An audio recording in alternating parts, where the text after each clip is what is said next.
Hello students, leverages इस chapter में हम लोग प्रॉब्लम नंबर 12 देखने वाले हैं।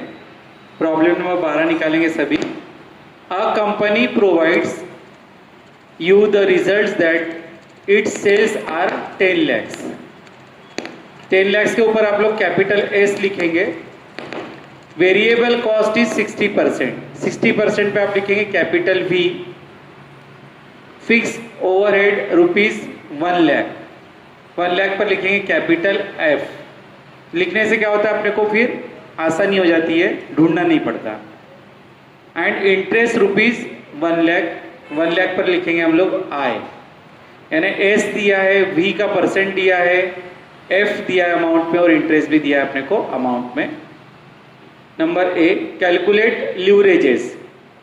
नंबर बी, सभी लिवरेजेस निकालने हैं, सभी निकालने पड़ेंगे अपने को। What will be the change in PBIT and PBT? इसके बारे में हम लोग बाद में पढ़ेंगे। सबसे पहले हम लोग ए नंबर निकालने वाले हैं, इसलिए ए नंबर की तरफ हम कॉन्सेंट्रेट करते हैं। अपने को क्या निकालना है, लिवरेजेस निकालना है। अब लिवरेजेस निकालना है तो सबसे पहले अपने को क्या बनाना पड़ेगा, स्टेटमेंट ऑफ इनकम बनाना पड़ेगा। क्या बनाएंगे हम लोग, स्टेटमेंट ऑफ इनकम। तो अपने को सेल्स दिया हुआ है 10 lakhs। सेल्स कितना दिया अपने को, 10 lakhs। तो हम लोग रेडीमेड सेल्स 10 लाख रुपए यहां पर लिख देंगे, 10 lakhs। उसके बाद अपने को सेल में से माइनस करना है variable cost, minus variable cost. Variable cost है वी। अब वेरिएबल कॉस्ट हम लोग निकालेंगे 10 lakhs है हमारे पास, उसका 60%। 10 lakhs का हम लोग सेल का कितना है, 60% हम लोग निकालते हैं तो वो कितना आता है, 6 lakhs। वो आ जाता है हमारा 6 lakhs। अब 10 लाख में से 6 लाख गए तो कितने बचते हैं, 4 लाख। कितने बचते हैं, 4 लाख। अब 4 लाख है जिसको हम क्या बोलेंगे, 10 लाख में से एस माइनस वी होता है, क्या मिलता है अपने को, कॉन्ट्रीब्यूशन मिलता है। क्या मिलता है, कॉन्ट्रीब्यूशन। कॉन्ट्रीब्यूशन यानी सी। कॉन्ट्रीब्यूशन यानी क्या हो जाएगा यहां पर, ये हो जाएगा हमारा सी। तो अपने को सी मिल गया है। कॉन्ट्रीब्यूशन में से क्या माइनस करते हैं हम लोग, फिक्स कॉस्ट। कॉन्ट्रीब्यूशन में से माइनस करते हैं हम लोग फिक्स्ड कॉस्ट। करेंगे हम लोग minus fixed cost. Fix cost पे हम बोलते हैं एफ। तो फिक्स कॉस्ट अपने को रेडीमेड दी हुई है, कितनी दी है, 1 लाख। फिक्स कॉस्ट दी है अपने को 1 लाख। 1 लाख माइनस किया तो कितना बचता है, 3 lakhs। 3 lakhs। इसको ही बोलेंगे हम लोग earning before interest and tax. इसको बोलेंगे हम लोग अर्निंग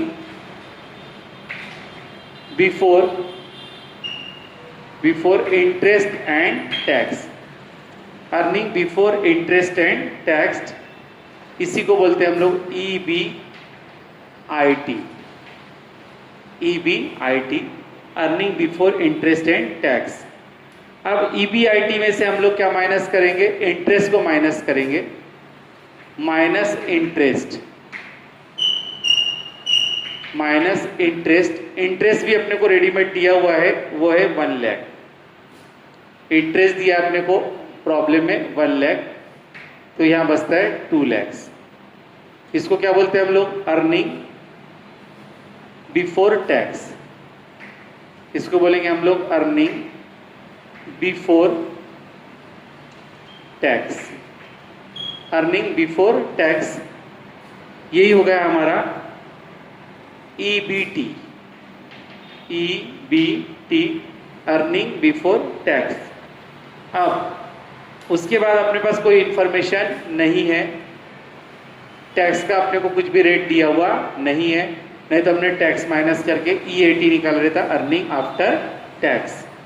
अब इसके बाद हम लोग क्या करने वाले हैं, तो 1 by 1 डिग्रीज निकालने वाले हैं। अब आप लोग इसी के नीचे करेंगे, मैंने टेबल दूसरा नहीं बनाया, वही टेबल मेरा है, उसी को कंटिन्यू कर रहा है। यहाँ पर जो जगह है तो एक लाइन खींच के आपने बंद कर दिया। अब हम लोग उसी के नीचे लिख रहे हैं, क्या लिख रहे हैं हम लोग, number 1 degree of operating leverage. क्या लिख रहे हैं, डिग्री ऑफ ऑपरेटिंग, बोर्ड पर देखो, बोर्ड का दिख रहा है आपको सबको, degree of operating leverage DOL, formula है हमारा DOL equal to C upon EBIT।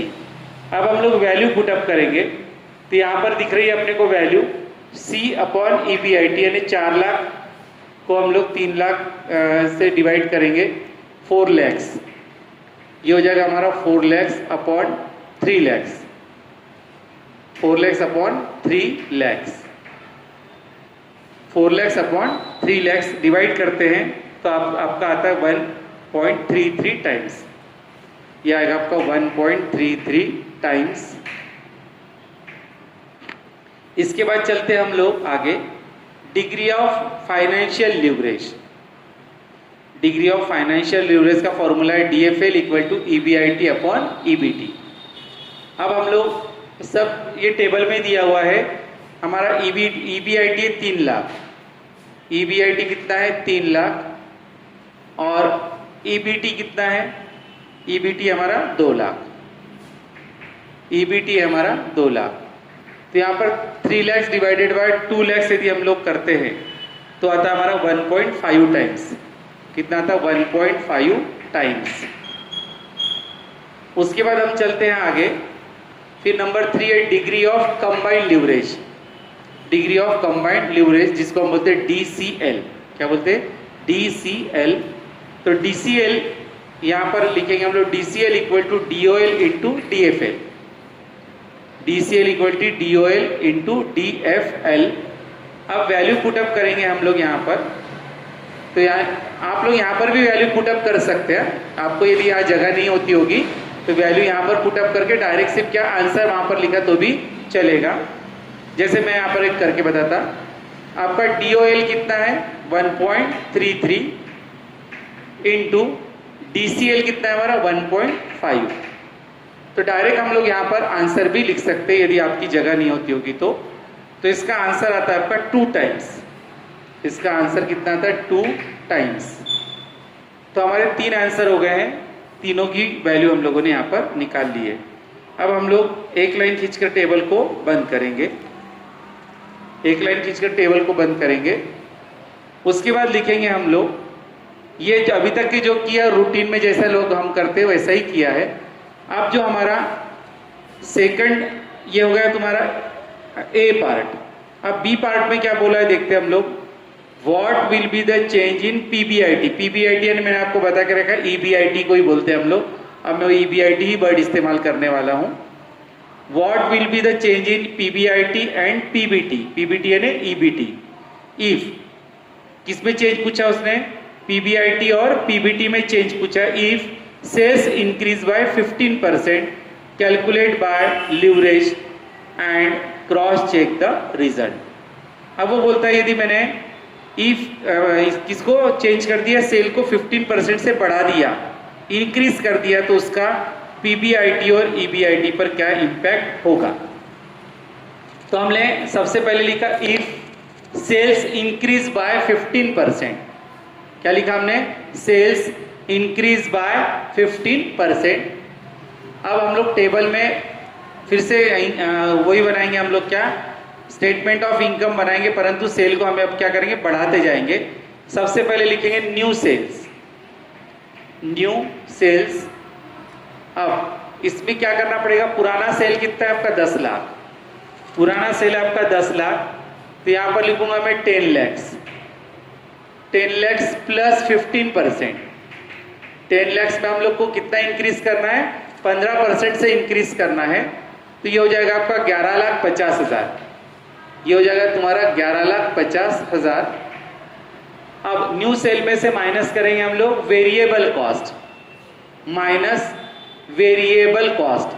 अब वेरिएबल कॉस्ट कितना है 60% है, तो यहाँ पर आपका सेल कितना है 11,50,000 सेल है, कितना है 11,50,000 का कितना निकालना पड़ेगा अपने को 60%। या फिर पुराना जो सेल है, पुराना जो सेल है तो उसमें भी हम लोग क्या कर सकते हैं 50, पुराना जो वेरिएबल कॉस्ट है उसमें हम लोग प्लस 15% कर सकते हैं। तो यहाँ पर हम लोग देखते हैं पुराना कितना है हमारा वेरिएबल कॉस्ट 6 लैक्स, तो यहाँ पर लिखूंगा मैं 6 लाख, दोनों तरीके हैं। 6 लाख उसमें करूंगा प्लस 15%, क्योंकि सेल यदि मेरा 15% से बढ़ रहा है तो मेरा वेरिएबल कॉस्ट कैसा होता है, प्रोडक्शन के डायरेक्शन में ही वो बढ़ता या घटता है। तो हम देखते हैं यहाँ पर 6,90,000 आ रहा है। कितना आ रहा है? 6,90,000। अब ये आपका V हो गया, ये था आपका S। अब S माइनस V करते हैं तो मिलता है अपने को कंट्रीब्यूशन। क्या मिलेगा अपने को? कंट्रीब्यूशन। इसको बोलेंगे हम लोग कंट्रीब्यूशन, जिसको हम लोग बोलते हैं C। ये मिल गया आपका C, कंट्रीब्यूशन। और C की वैल्यू कितनी आ रही है आपकी? 6,90,000 माइनस किया था 4,60,000। थोड़ा वेरीफाई करते जाओ आप लोग, कुछ गलती हो तो आपने करेक्ट कर लेना है। 4,60,000। अब C में से यदि मैं माइनस करता हूं किसको? फिक्स कॉस्ट को माइनस करता हूं मैं, फिक्स्ड कॉस्ट। किसको माइनस कर रहा हूं मैं? फिक्स कॉस्ट, यानी F। आपको पता है चाहे कुछ भी चेंज करो, सेल्स कम करो ज्यादा करो, फिक्स कॉस्ट में ही चेंज होने वाली नहीं है। फिक्स कॉस्ट हमेशा क्या रहती है? अनचेंज। तो ये है हमारा फिक्स कॉस्ट है हमारा 1 लाख। फिक्स कॉस्ट क्या है हमारा? 1 लाख। 1 लाख को माइनस किया तो बचता है 3,60,000। कितना बचता है? 3,60,000। इसको बोलते हैं हम लोग earning before interest and tax. इसको बोलेंगे हम लोग earning before interest and tax. Earning before interest and tax, जिसको बोलेंगे हम लोग EBIT। EBIT, earning before interest and tax. इसमें से हम लोग अब माइनस करेंगे इंटरेस्ट। माइनस क्या करेंगे हम लोग? इंटरेस्ट। अब ये इंटरेस्ट भी कोई तुम्हारा इंक्रीज या डिक्रीज होने वाला नहीं है। इंटरेस्ट भी हमारा एज इट इज है 1 लाख। तो यहां पर हम लोग लिखेंगे इंटरेस्ट 1 लाख। अब इंटरेस्ट माइनस किया तो आता है 2,60,000। कितना आता है? 2,60,000, जिसको बोलेंगे अर्निंग बिफोर टैक्स। इसको बोलेंगे हम लोग earning before tax. Earning before tax, जिसको बोलेंगे हम लोग EBT। अर्निंग बिफोर टैक्स, ये हो गया हमारा EBT। ये सब चीजें हम लोगों ने पहले टेबल में भी निकाला है, पर अब नेक्स्ट टेबल में जो निकाला है वो हमने जो चेंजेस हुए 15% यदि सेल में इंक्रीज होता है तो उसके बेसिस पर निकाला हुआ ये हमारा टेबल है। अब हम लोगों को चेंज EBIT पर क्या इम्पैक्ट होता है और EBT पर क्या इम्पैक्ट होता है, ये अपने को वहां पर चेक करना है। तो सबसे पहले हम लोग ये यहाँ पर लिखेंगे नंबर A। किसके लिए लेंगे हम लोग? EBT के लिए लेंगे, चेंज इन EBT। तो यहाँ पर हम लोग टाइटल देंगे change in EBIT। Change in EBIT। पहले EBIT पे निकालेंगे, फिर EBT पर निकालेंगे। लास्ट एक प्रॉब्लम मैंने करके दिया, बिल्कुल वैसा ही करना है अपने को। ओल्ड EBIT, ओल्ड EBIT, फिर से लेंगे हम लोग old EBIT, old EBIT, change in increase in EBIT, increase in EBIT, increase in EBIT। तो हम लोगों को रेशियो रखना है यहाँ पर। यदि मेरा ओल्ड EBIT है तो चेंज, बताता हूँ मैं आपको, किया है हमने, कोई नया नहीं बता रहा मैं आपको, इसके पहले किया है। अब देखेंगे ओल्ड EBIT क्या है। तो आप देख रहे हैं यहाँ पर ओल्ड EBIT कितना है हमारा? 3 लाख से। ओल्ड EBIT कितना है? 3 लाख। तो यहाँ पर लिखूंगा मैं, मेरा ओल्ड EBIT है 3 लाख। ओल्ड EBIT मेरा कितना है? 3 लाख।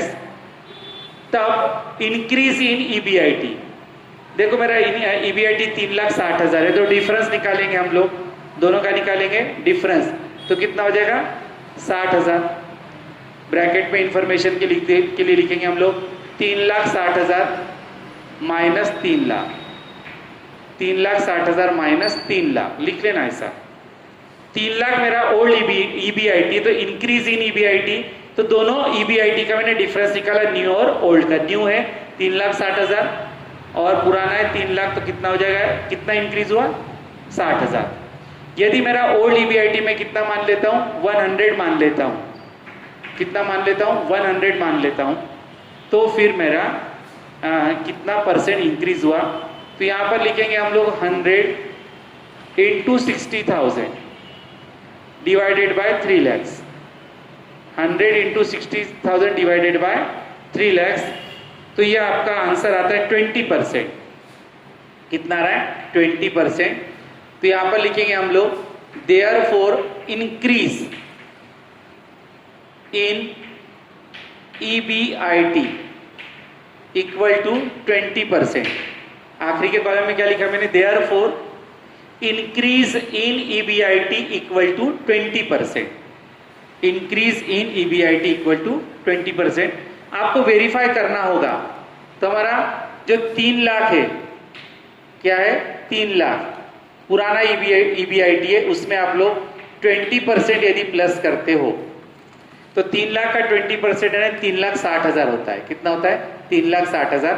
तो हमारा वेरीफाई होता है कि इंक्रीज हो रहा है, कितना परसेंट, 20%। अब हम लोग चलते हैं आगे। अब हम लोग देखेंगे चेंज इन ईबीटी।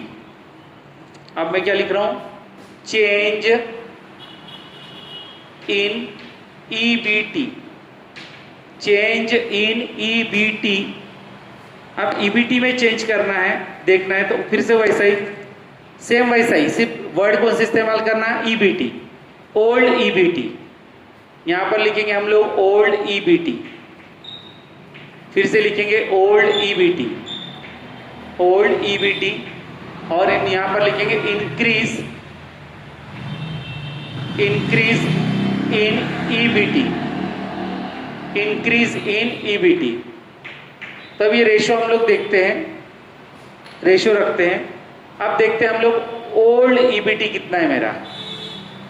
आप देख रहे हैं ओल्ड ईबीटी है मेरा 2 लाख, तो लिख डालो यहां पर ओल्ड ईबीटी मेरा 2 लाख है। और न्यू ईबीटी कितना है बेटा आप लोगों का, 2,60,000। तो यहां पर फिर से इंक्रीज कितना हो रहा है, 60,000 से हो रहा है। कितने से इंक्रीज हो रहा है, 60,000। ब्रैकेट में जानकारी के लिए लिख के रखो, 2,60,000, 2,60,000 माइनस 2 लैक्स, माइनस 2 लैक्स लिख लो ऐसा। ये 60,000 कैसे आए, तो 2,60,000 है न्यू माइनस ओल्ड ईबीटी, तो आएगा 60,000। यदि मैं ओल्ड ईबीटी कितना मानता हूं, 100, ओल्ड ईबीटी कितना मानता हूं, 100। क्यों, परसेंट में मुझे कैलकुलेट करना है इसलिए। तो यहां पर मैं, अब क्या हो जाएगा हमारा, 100 into 60,000 divided by 2 lakhs, divided by 2 lakhs. तो यह परसेंटेज आता हमारा 30% आता है। कितना था, 30%, 30%। तो यहां पर लिखेंगे हम लोग increase, therefore increase, increase in EBT, therefore increase in EBT equal to 30%। Therefore increase in EBT equal to 30%। तो ये हमने यहां पर लिखा। अब आपको वेरीफाई करना है, तो ये देखो पुराना ईबीटी है तुम्हारा 2 लाख, पुराना ईबीटी अपना 2 लाख, प्लस आप कितना करते हैं, 30%, 30% यानी कितना हो जाएगा, 60,000। कितना हो जाएगा, 30% यानी 60,000 हो जाएगा। तो 2,60,000 आपका क्या हो जाएगा, 30% प्लस किया तो बराबर कितना था, 2,60,000। तो इस प्रकार हमारा प्रॉब्लम नंबर 12 यहाँ पर कंप्लीट होता है। अब हम देखेंगे problem number 13। Problem number 13, calculate the degree of operating leverage, degree of financial leverage and the degree of combined leverage for the following forms and interpret the result. अब अपने को यहाँ पर कुछ इंफॉर्मेशन दी और तीनों भी लीवरेजेस अपने को कैलकुलेट करना है। यहाँ पर दिया हुआ है आउटपुट, आउटपुट के मायने होते प्रोडक्शन, आउटपुट के मायने क्या होते हैं, प्रोडक्शन। जहाँ किसी प्रॉब्लम में हम लोगों को आउटपुट दिया है, यानी प्रोडक्शन दिया हुआ है और सेल नहीं दिया होगा, तो हम लोग आउटपुट को ही क्या मान लेते हैं, सेल। क्या मान लेते हैं हम लोग, सेल मान लेते हैं। तो आउटपुट के ही आगे आप लोग ऑब्लिक में लिख सकते हैं सोल्ड यूनिट। क्या लिख लेंगे, आउटपुट के आगे सोल्ड यूनिट। यूनिट क्यों बोला है कि देखो आउटपुट यू बोला है, यू मीन्स यूनिट, तो आपने आउटपुट के आगे ब्रैकेट में क्या लिख लिया है, सोल्ड यूनिट। उसके बाद फिक्स कॉस्ट दिया हुआ है, वहां पर आप लोग लिखो कैपिटल एफ। मैं बोलता हूं उतना किया करो, यानी आसानी हो जाती है फिर समझने में। उसके बाद वेरिएबल कॉस्ट पर यूनिट दिया है, क्या दिया है, पर यूनिट, तो वहां पर आप लिख लेंगे VPU। क्या लिखेंगे आप लोग, VPU, VPU, यानी वेरिएबल कॉस्ट किसमें दिया हुआ अपने को, पर यूनिट में। उसके बाद दिया हुआ इंटरेस्ट, और लास्ट में दिया हुआ सेलिंग प्राइस पर यूनिट, उसको लिखेंगे हम लोग SP। सेलिंग प्राइस के आगे क्या लिखेंगे हम लोग, SP। इतनी इंफॉर्मेशन दी है और अपने को बोलता है वो कि तीनों भी लीवरेजेस कैलकुलेट करो, आसान है। फिर से हम लोग स्टेटमेंट ऑफ इनकम बनाएंगे जैसे हम लोग रोज बनाते हैं। तो स्टार्ट करते हैं हम लोग। यहाँ पर आप लोग देख रहे हैं कि जो टेबल बना हुआ है, जो टेबल बना हुआ है, 3 कॉलम हमने बनाए हैं, देख रहे हो, देख लो आप। पहला सीरियल नंबर है पर्टिकुलर से, और उसके बाद A, B और C, A, B और C। A में ये मेन है A, फिर B और C, ये 3 कॉलम। A में हम लोग कैलकुलेशन अमाउंट, B में कैलकुलेशन अमाउंट और C में कैलकुलेशन अमाउंट। शॉर्टकट में कैलकुलेशन है वो, आप लोग पूरा कैलकुलेशन वर्ड लिख सकते हो। अब serial number particulars A, B, C, उसमें 2-2 कॉलम बनाए कैलकुलेशन और अमाउंट के। अब चलते हम लोग, सबसे पहले अपने को क्या निकालना है, सेल्स निकालना है। क्या निकालना है, सेल। यहाँ पर लिखेंगे हम लोग नंबर 1। अब सेल निकालना है अपने को, तो सेल के लिए क्या करेंगे हम लोग, sold unit, sold unit into selling price. Sold unit into क्या करेंगे हम लोग, सेलिंग प्राइस करेंगे। अब यहां पर देखते हैं सोल्ड यूनिट जो है हमारा वो है 60,000। सोल्ड यूनिट कितना है हमारा, 60,000 यूनिट है। आप लोग देखो प्रॉब्लम में दिया हुआ है 60,000 यूनिट, और सेलिंग प्राइस दिया हुआ है, यहां पर लिखेंगे हम लोग इनटू ₹0.6। तो इसको हम लोग मल्टीप्लाई करके बाहर निकालेंगे, तो ये आता है आपका 36,000। कितना आता है, 36,000। मुझे सेल निकालना था, तो मैंने क्या किया, सोल्ड यूनिट को मल्टीप्लाई किया सेलिंग प्राइस से। सोल्ड यूनिट है मेरा 60,000 इंटू 0.6 क्या है उसका, सेलिंग प्राइस। उसी प्रकार हम लोग बी के लिए देखते हैं, तो बी के लिए अपने को 15,000 दिया हुआ है। 15,000 यूनिट वर्ड लिखना है तो आप यहाँ लिख सकते हो यूनिट, यहाँ पर भी लिख सकते हैं हम लोग unit, into rupees, into rupees 15,000 unit into ₹5, into ₹5 multiply करके आप बाहर निकालते। 15,000 यूनिट दी है अपने को सोल्ड यूनिट। आप लोग चैप्टर में देखते जाओ, 15,000 यूनिट दी है अपने को और ₹5 दिया उसका सेलिंग प्राइस, तो इसको मल्टीप्लाई करते तो आता है 75,000, 75,000। उसके बाद हम लोग सी का देखते हैं। सोल्ड यूनिट मुझे लगता है 1 लाख दिया हुआ है, यहाँ पर लिखेंगे हम लोग 1 लाख यूनिट, यहाँ पर यूनिट वर्ड लगा सकते हैं आप लोग, इंटू रुपीज। एक यूनिट का सेलिंग प्राइस दिया है 0.10, 0.10 यानी 10 पैसे, 0.10, गलती मत कर देना यहाँ पर।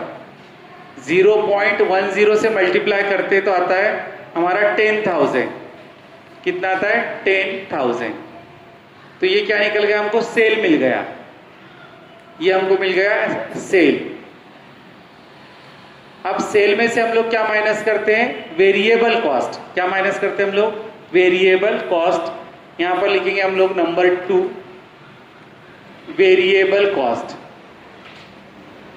वेरिएबल कॉस्ट अब वेरिएबल कॉस्ट की बात करेंगे हम लोग तो आएगा सोल्ड यूनिट इनटू वीपीयू, यानी वी निकालना है तो V equal to sold unit into V P U, V बड़ा और पी यू छोटा लिखो, यानी वेरिएबल कॉस्ट पर यूनिट। अब यहाँ पर हम लोग देखते हैं सोल्ड यूनिट तो आपको पता है वही वाले, इसके है 60,000, ऊपर से देखकर कॉपी कर सकते हो, इसके है 15,000 और इसके हैं 1 लाख। इसके कितने? 1 लाख। अब VPU आपको दिया हुआ है, आप लोग देखो VPU से हम लोग मल्टीप्लाई करेंगे तो VPU है आपका 0.2 रुपीज, 0.2 और इसका दिया हुआ है अपने को रुपीज 1.5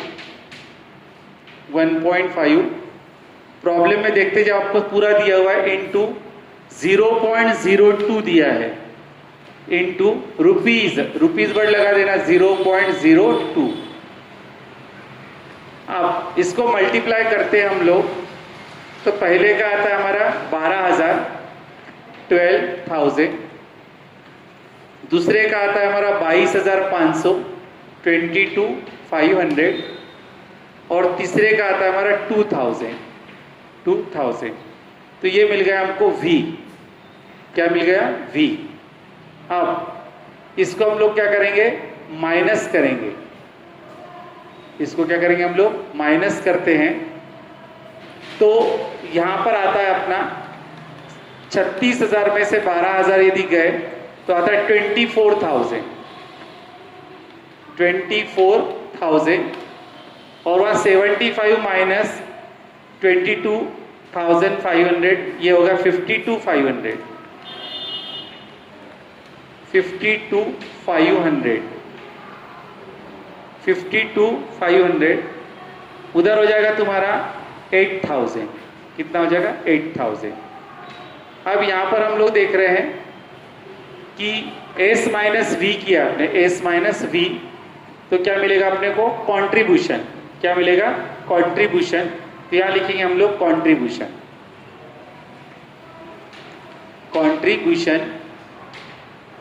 कंट्रीब्यूशन को ही हम लोग क्या बोलते हैं? C।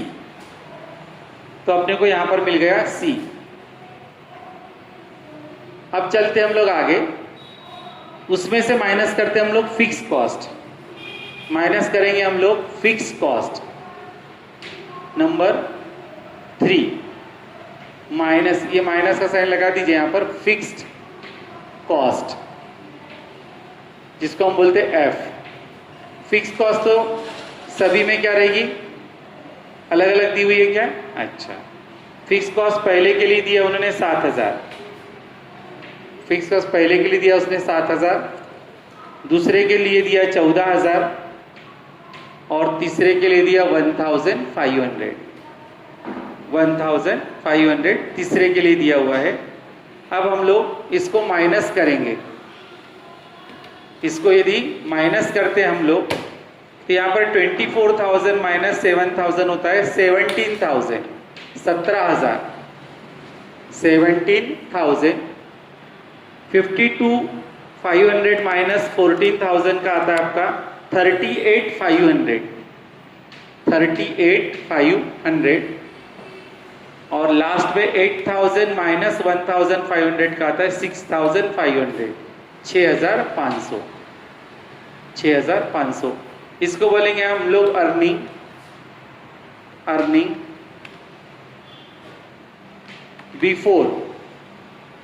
Before interest and tax.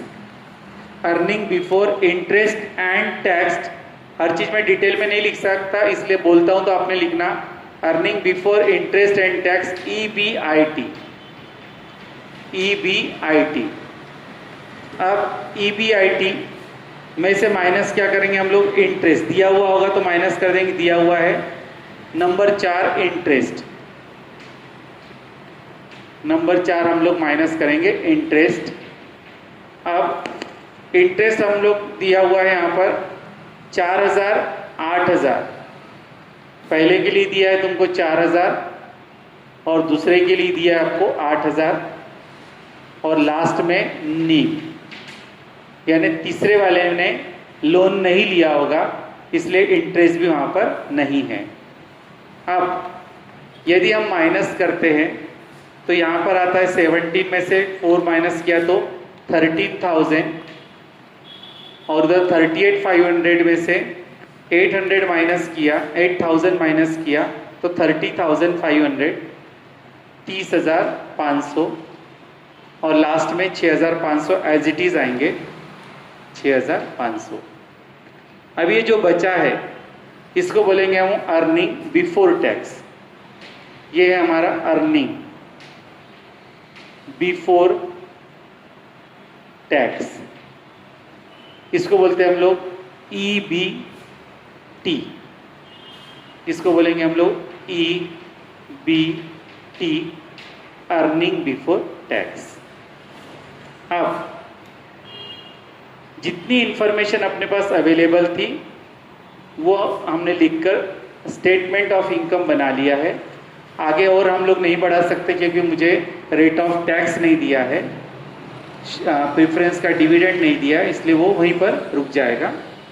अब हम लोग निकालेंगे वन बाय वन, एक एक वैल्यू निकालेंगे। अब आपका जो ये टेबल है इसी को आप लोग कंटिन्यू कर सकते हैं। कंटिन्यू करने का आसान तरीका है, यहाँ पर आप लोग बीच की लाइन को मिटा देंगे, बीच की लाइन जो है सब कॉलम की लाइन को मिटा देंगे, तो इसी टेबल को हम लोग कंटिन्यू करेंगे, अलग से टेबल बनाने की आवश्यकता नहीं है। अब यहाँ पर लिखेंगे हम लोग डिग्री ऑफ ऑपरेटिंग लीवरेज, यहाँ पर लिखेंगे हम लोग degree of operating leverage number 1 degree of operating leverage, आप पूरा लिखो डिग्री ऑफ ऑपरेटिंग लीवरेज, जिसको हम बोलेंगे DOL। अब यहां पर हम लोग लिखेंगे DOL equal to C upon EBIT, C upon EBIT। अब A का और B का और C का वैल्यू हम पुटअप करते जाएंगे वन बाय वन। तो यहाँ पर हम लोग देख रहे हैं C कितना है, कहाँ गया C है हमारा 24,000। पहले C कॉपी कर लेते हम लोग तीनों के लिए, फिर है 52,500 और उसके बाद है 8,000, फिर कितना है 8,000। तो हम लोगों ने तीनों का C क्या कर लिया है, कॉपी कर लिया है। अब EBIT कॉपी करते हैं हम लोग। EBIT पहले के लिए है 17,000, दूसरे के लिए 38,500 और तीसरे के लिए है 6,500। 17,000 उसके बाद 38,500 और 6,500। तो हम लोग अब उसको डिवाइड करते हैं तो आता है आपका 1.41 टाइम्स, करके देखो आप लोग 1.41 टाइम्स। दूसरे का आता है 1.36 टाइम्स, तीसरे का आता है 1.28 टाइम्स। वो 28 है कि 23 थोड़ा सा वेरीफाई कर लेना, मुझे 28 दिख रहा है, आपका 23 होगा तो 23 कर लेना। 1.28 टाइम्स 23 है, कितना है वो 23 टाइम्स, 1.23 टाइम्स। अब हमारा ये एक वैल्यू निकालकर हो गई है, ये है आपका DOL निकाला आपने। क्या निकाला ये DOL। अब चलते हैं हम लोग आगे, वही टेबल कंटिन्यू कर रहा हूं मैं। Number 2 degree of financial leverage, degree of financial leverage आप पूरा लिखेंगे, शॉर्टकट में नहीं लिखोगे, जिसको बोलते हैं हम लोग DFL, जिसको बोलते हैं हम लोग DFL। अब DFL निकालने का फॉर्मूला आसान है, DFL equal to EBIT EBIT upon EBT, EBIT upon EBT। अब हम लोग EBIT तो अपने को ये जो दिख रहा है ये नीचे वाले सब EBIT है, तो हम लोग तीनों के लिए EBIT कॉपी कर लेंगे यहाँ पर। तो ये EBIT देखो, EBIT 17,000, 38,500, ये नीचे थे तो ऊपर चले जाएंगे 17,000, ये 38,500, कैसे भी देख कर लिखो, बस करेक्ट लिखो, 38,500 और 6,500, ये हो गए हमारे EBIT। अब EBIT उसके बाद है EBT, तो यहाँ पर है EBT 13,000, 30,500 और 6,500। तो EBT ये पहले का है 13,000, फिर है 30,500, 30,500, और उसके बाद है 6,500, 6,500, ये भी लिख कर हो गया। अब डिवाइड यदि आप करते हो तो पहले का था 1.31 टाइम्स, 1.31 टाइम्स, दूसरे का आता है 1.26 टाइम्स, 1.26 टाइम्स, और तीसरे का आता है आपका 1 टाइम्स। कितना था? 1 टाइम्स। तो ये भी आपका निकाल कर हो चुका है। ये है आपका DFL, एक आई की वैल्यू आपकी DFL की वैल्यू निकाली। अब चलते हम लोग आगे। Degree of combined leverage number 3, degree of combined leverage, degree of combined leverage जिसको हम क्या बोलेंगे? DCL। DCL, DCL का फॉर्मूला बहुत आसान है, दोनों कई बेसिस पे निकलता है। DCL equal to DOL into DFL, operating into financial. अब चुरा चुरा के ही लिखना है आपको वैल्यू, यहीं पर सामने ही वैल्यू दोनों भी।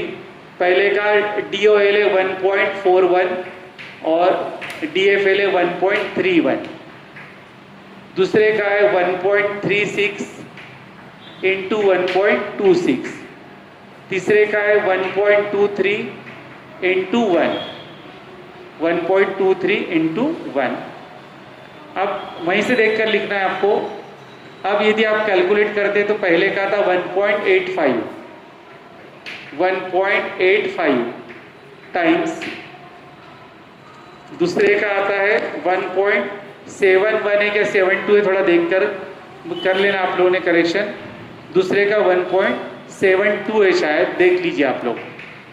1.72 टाइम्स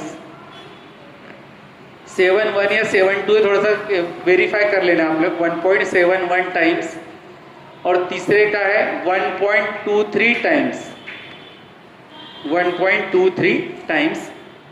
तो इस प्रकार हम लोगों को जो जो निकालने के लिए बोला था वो सब हम लोग निकाल चुके हैं, यानी स्टेटमेंट भी बना लिया और तीनों डिग्रीज भी हमने निकाल लिए, लिवरेजेस निकाल लिए। अब टेबल बंद करके आप लोग मिटा देंगे, टेबल बंद करके मिटा देंगे और लिखेंगे कंक्लूजन। क्या लिखोगे आप लोग? कंक्लूजन। अब कंक्लूजन में हम लोग 3 पॉइंट में लिखा कर देने वाला हूं, 1, 2 एंड 3। तो अब यहाँ पर हम लोग थोड़ा सा कंक्लूजन देखना चाहे तो देखकर कोशिश करते हैं कि क्या क्या है। हाँ, यही तो है तीनों वैल्यू, तीनों वैल्यू तुम्हारे आंखों के सामने है। ये है आपका DCL। ये तीनों में हम लोग यदि देखते हैं तो A का सबसे छोटा वैल्यू किसका है? C का, यानी ऑपरेटिंग लिवरेज सबसे कम किसका है? C का। फिर फाइनेंशियल में देखते हैं तो फाइनेंशियल में भी लिवरेज सबसे कम किसका है? C का। देखो, यानी ऑपरेटिंग भी C का कम है और फाइनेंशियल भी C का कम है, और कंबाइंड लिवरेज देखते हैं वो भी C का कम है, यानी तीनों भी लिवरेज किसके कम है? C के कम है। तो जिसका लिवरेज कम रहेगा तो वो क्या रहेगा? लो रिस्क, उसको रिस्क कम रहेगी परंतु उसका प्रॉफिट भी क्या रहेगा? लो रहेगा। अब आप लोग लिखेंगे कंक्लूजन में नंबर 1, नंबर 1 कलर पेन से डालकर रेगुलर पेन से लिखेंगे हम लोग। रेगुलर पेन से लिखो, high operating leverage, high HIGH, high operating leverage combined with high operating leverage combined with high financial leverage, combined with high financial leverage, with a high financial leverage represent risky situation, represent risky situation। उसने क्या बोला है, जिसका operating भी high है, जिसका क्या है, ऑपरेटिंग भी हाई है, और यानी दोनों भी चीजें हाई है, ऑपरेटिंग भी हाई है और साथ में फाइनेंशियल भी हाई है। तो ऐसे सिचुएशन में ऑपरेटिंग भी ज्यादा और क्या ज्यादा, फाइनेंशियल भी ज्यादा। जैसे ए का देखो, ऑपरेटिंग 1.41 है और फाइनेंशियल 1.31, इसका ऑपरेटिंग भी ज्यादा है और इसका फाइनेंशियल भी लीवरेज क्या है, ज्यादा। तो ऐसी सिचुएशन यानी कैसी है, हाई रिस्क वाली है। यानी एक ही सिचुएशन किस में आती है, हाई रिस्क में आती है। किस में आती है, हाई रिस्क में। उसका देखो DCL भी ज्यादा है, DCL भी ज्यादा है, तो बहुत रिस्की है। कौन रिस्की है, कौन रिस्की है, ए वाला। तो हम लोग यहां पर किसको रिस्की मान सकते हैं, फर्म ए को। यहां पर लिखेंगे देयरफॉर, कंटिन्यूएशन में लिखेंगे therefore form A, FIRM, therefore form A is more risky, therefore form A is more risky. तो फॉर्म ए क्या हो गई, मोर रिस्की हो गई है। क्यों मोर रिस्की, उसका देखो ऑपरेटिंग भी ज्यादा और फाइनेंशियल भी ज्यादा, सबके कंपेयर में देख लो आप लोग, इवन उसका कंबाइंड भी सबसे ज्यादा है। उसके बाद लिखेंगे हम लोग number 2, low operating leverage. Number 2, low operating leverage combined with low operating leverage combined with low financial leverage। फिर से रिपीट कर रहा हूं, low operating leverage, low operating leverage combined with low financial leverage, combined with low financial leverage represent an ideal situation, represent an ideal situation। अब वो क्या बोलता है, लो, जैसे सी के मामले में लो ऑपरेटिंग है और लो क्या है आपका, फाइनेंशियल है। देखो तीनों में भी सी का लो है, ऑपरेटिंग भी और फाइनेंशियल। तो ऐसी सिचुएशन में क्या है, वो आइडियल सिचुएशन है, ऐसा बोला है। पैराग्राफ में लिखेंगे therefore form FIRM, therefore form C is less risky, therefore form C is less, LESS, less risky, because, less risky because degree of operating leverage, because degree of operating leverage, comma, degree of financial leverage, comma, degree of financial leverage and degree of combined leverage, and degree of combined leverage is less, and degree of combined leverage is less